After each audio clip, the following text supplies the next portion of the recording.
Coach. Great, thank you. Certainly feel privileged and honored to have an opportunity to compete in the greatest spectacle in sports, and really excited about our opportunity. Have a ton of respect for Coach Allen and the Mississippi State Bulldogs. I know it'll be an arduous task, but wouldn't put anything past our group. And then we have mics on either side. Just name and affiliation. Damian Sorlet, Lynchburg News and Advance. Ritchie, I was just in the locker room, and the guys were talking about several games throughout the season. Alabama was one, UCLA was the other that really helped shape the mindset that this group could go to anywhere, any place, and not be overwhelmed by the magnitude of it. Do you feel that the non-conference schedule that you set up this year was intentional to get this team to this position and be in the right mindset for an NCAA tournament game? Well, the origin behind upgrading our schedule was we were changing conference affiliations, moving to the ASUN, which is a terrific league and has really good players and really good coaching. We just felt like we had to make sure we prepped our guys in such a way that they would have a chance to be competitive for a conference championship. So a couple of games were done, and then we had late opportunities that evolved that we took advantage of, and felt like with the team that played last year, we were fairly competitive and we had a good group, and felt like we would have a pretty competitive team this coming season, and that bore out to be true. And I think those games, without doubt, Damon, they helped us. I mean, it was a tough venue when we lost to Vanderbilt with Darius Garland. I mean, Bryce is a really good coach, and he's a heck of a player. So that game helped us, and obviously Alabama and Georgetown to play against that kind of size and athleticism. We'll see that again tomorrow. So, yeah, and not to mention UCLA, I think those were deposits in our bank. Go in the back, left. When Coach Howland was in here earlier, he talked about the influence the Bennett family has had on you. Can you just kind of touch on that in terms of how they influence maybe your coaching philosophy or how you like to play? Well, Dick Bennett, Tony's dad, has been and still serves as a mentor of mine since I've been in the profession. Funny story, my younger brother got drafted by the Green Bay Packers. I think it was 1990. He played at the University of Washington football. And I asked Coach Bennett if I could come up and visit with him for 15 minutes. And that 15 minutes turned into about 2 hours. And he's as humble as the day is long, just an incredible man, not just an incredible coach. So I struck up a friendship with Tony probably 20 years ago.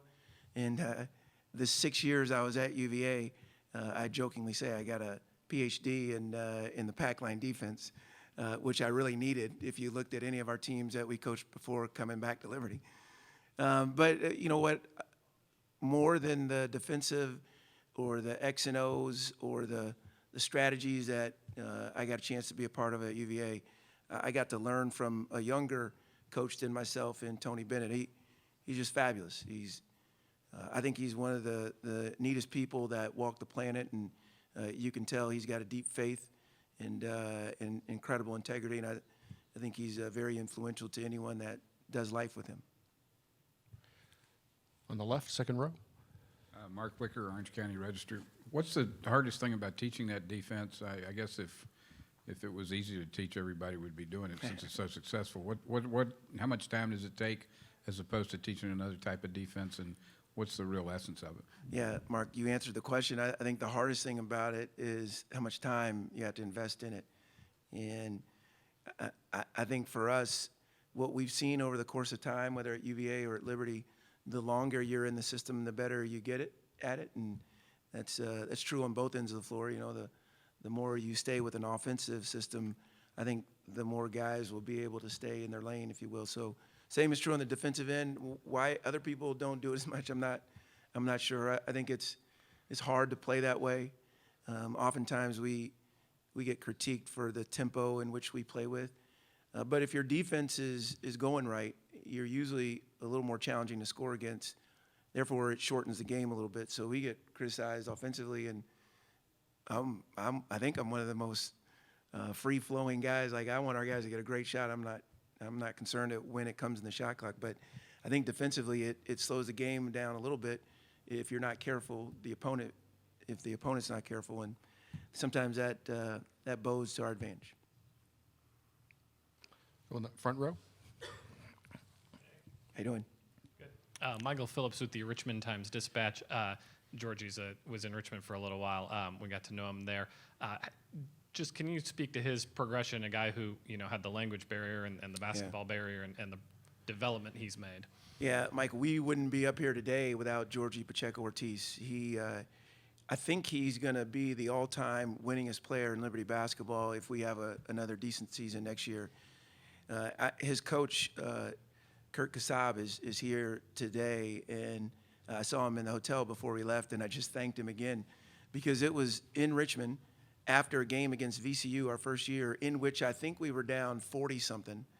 It may have been 30 in the final, but we were never in the game. And we practiced the next day at Deep Run, and he reminded me again, hey, I think Georgie might be able to help you. Well, being the savvy coach that I was, having lost my 13th straight Division I game, I said, yeah, maybe he could. So we ended up going to, I think their next game was in Richmond against Benedictine, and we went to the game, and shortly after that, I called Coach Kassab and said, we're offering Georgie. And 3.5+ years later, he's really one of the best point guards in our league. And although he's invisible to some, not to us, he's really had a great impact on our ascension, if you will. Let's go with the third row. They will come back. Speaking again about Georgie, this year shot selection's down quite a bit because of the scores around him, but the presence that he has on the floor in terms of being a facilitator, a improving defender, has that level of his game taken off where he knows that his role may change, but he's still just as important to this team?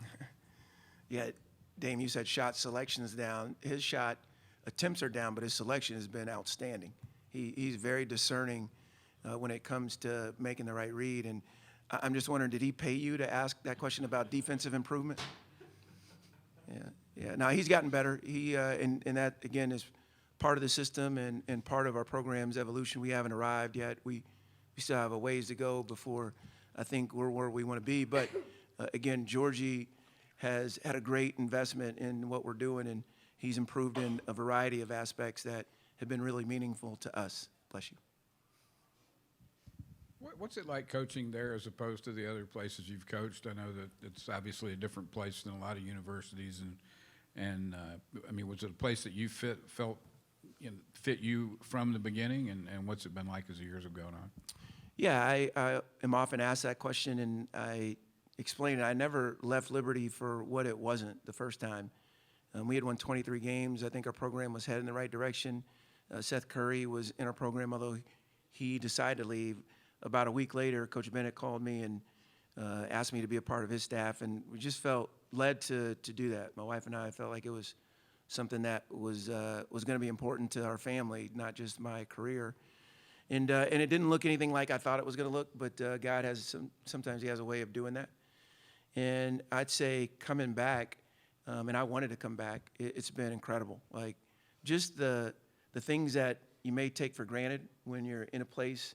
I think oftentimes we can inadvertently do that, and certainly I was a victim of that. And although I loved and appreciated my time at UVA and learned a great deal, having an opportunity to come back to Liberty has been really special for my family and I. Jeff Barber hired me again, along with Jerry Jr., our president, and then Ian McCall is our AD now, and he's really one of the best leaders in the business. So I just feel like there's a commitment to our program.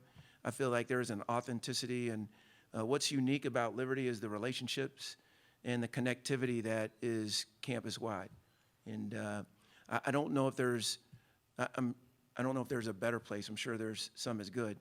But the pursuit of excellence on that campus, whether you work in athletics or you're in the engineering school or you're on the custodial staff, the pursuit of excellence is phenomenal there. Now I'm privileged to be a small part of the body, a fingernail, if you will. Front row. Michael Phillips, Richmond Times-Dispatch. I'll finish off the Georgie line of questioning. Yeah. How rewarding was it that he got to be the one to take the shot last week that put you guys here? Well, it wasn't drawn up that way.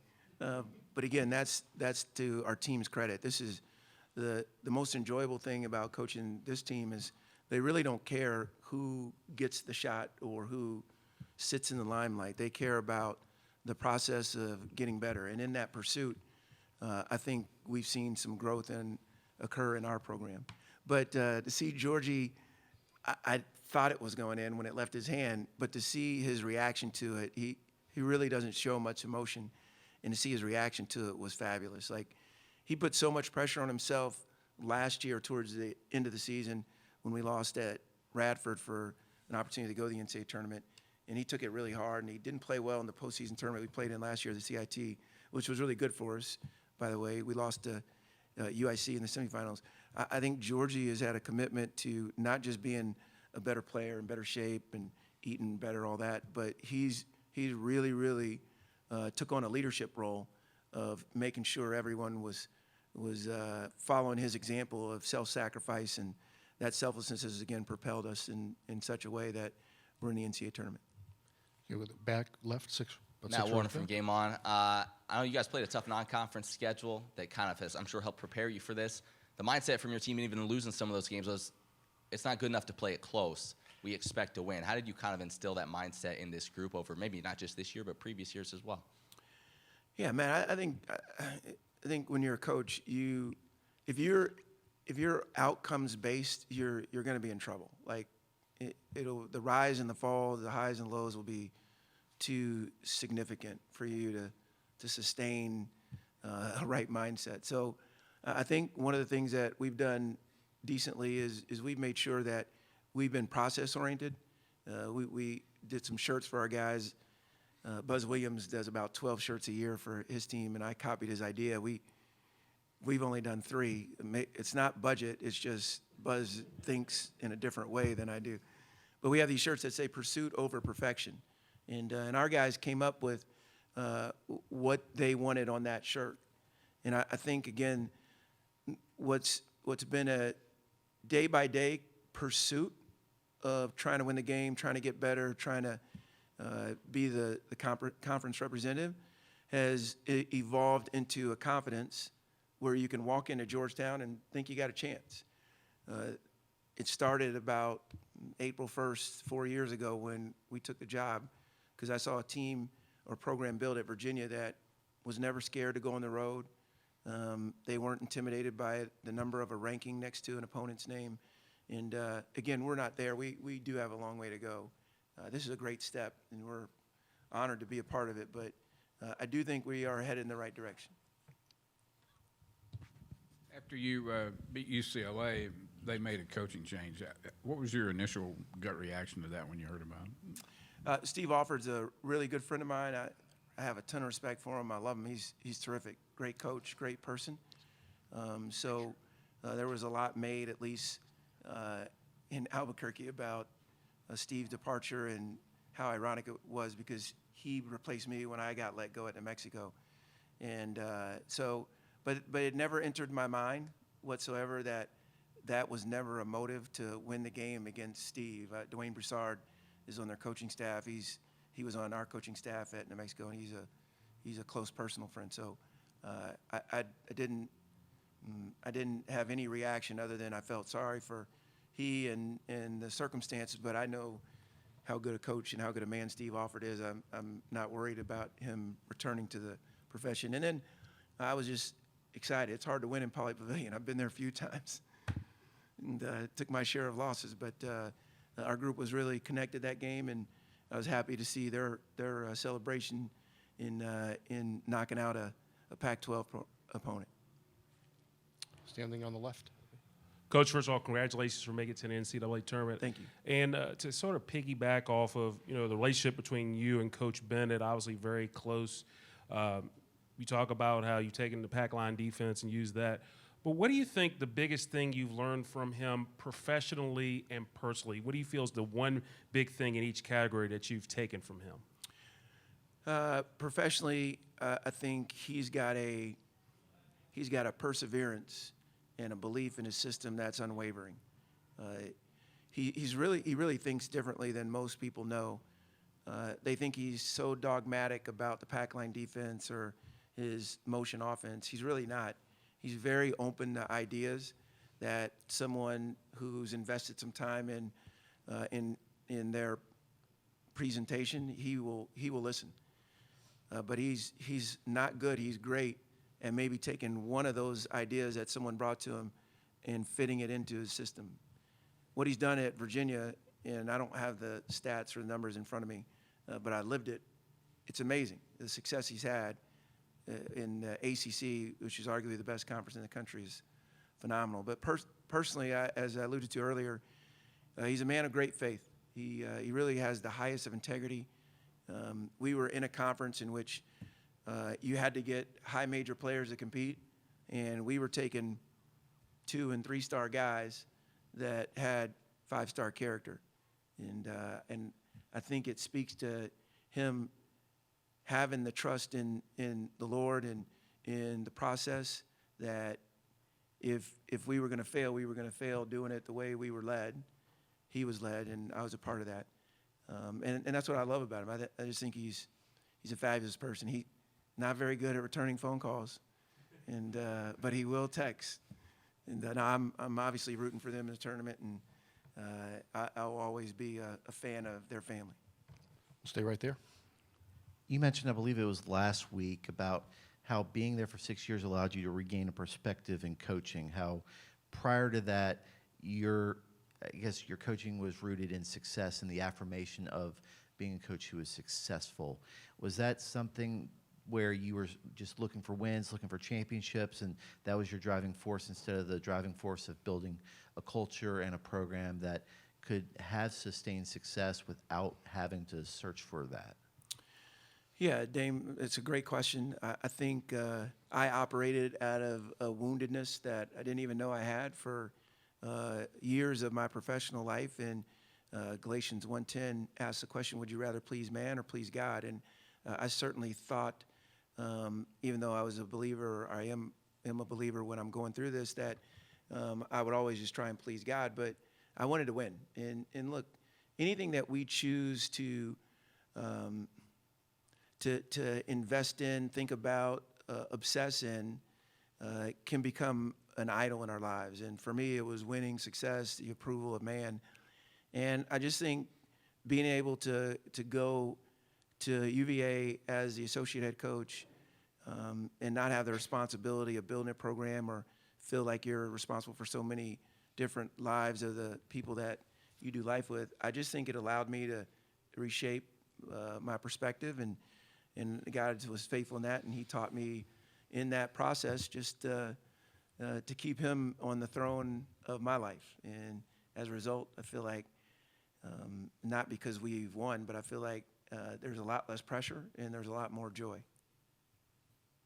When you mentioned the woundedness in your professional coaching life, was that the fact that you felt you were a good coach and you weren't getting the credit for that, or is that where that was rooted in?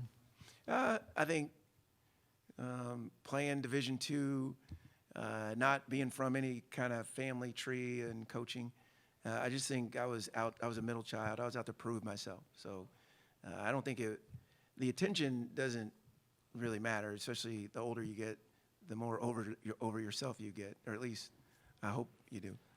So no, I think it was more rooted in just trying to find some kind of fulfillment or sustainability in something that the world has to offer. And I learned that it's not possible. Coach, you've been here many times before, but to watch this team, to watch this group, how much joy have you taken in watching your players since they got off the plane here? Yeah, Nick, this is actually only my second time as a head coach up here. So, Leah, if you could get a picture of the NCAA brackets in the background. That's been the neatest thing about winning the game at Lipscomb, to win the ASUN Conference Championship, because they had a fabulous environment. You were there. It was a really, really difficult game to win against a great opponent who's tremendously well coached. So from the moment the buzzer sounded to this moment here, it's been phenomenal in terms of its experience. Our guys' countenances, they're confident, they're jovial. It's been really fun. However, I've been watching tape since Sunday, and not so fun is the preparation for the Bulldogs. They have a lot of tremendous players, and Ben Howland's terrific in himself. So, but I do love the experience that our guys are having. It's a great honor and a privilege to be a part of this. Is Quindaria Weatherspoon the most talented offensive player that you guys have faced this year? What kind of challenges does he pose? I'm not sure if he's the most or the best. I mean, Darius Garland I thought was incredible. Hadn't seen many guys dominate a game like that. But he's certainly in the conversation. The challenges is he's patient and he's potent.